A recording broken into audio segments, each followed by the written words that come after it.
ديت الحديث عن أبي هريرة رضي الله عنه أبو هريرة يدور الله ريز خليلتون أن رسول الله صلى الله عليه وسلم قال ديل إلشتون ديل رسالة مارشل خليلتون إلى حجبت النار بالشهوات جوجرت إن لهت بردودو دي الله أمشت نجاح دي الله أم قوش بحا يبردود عدول حجوجرت إرق قوش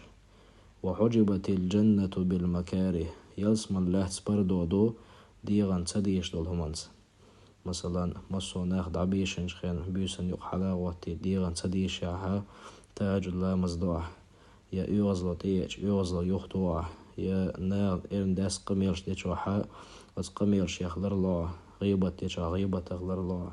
إشتا يلسمن لهت بردودو دي غن تديش دول همانس دي غن تديش هم دوع بردود عدول يلسمن قوش متفق عليه الحديث بخاري مسلم صحيح خلر يحبرت الحديث ده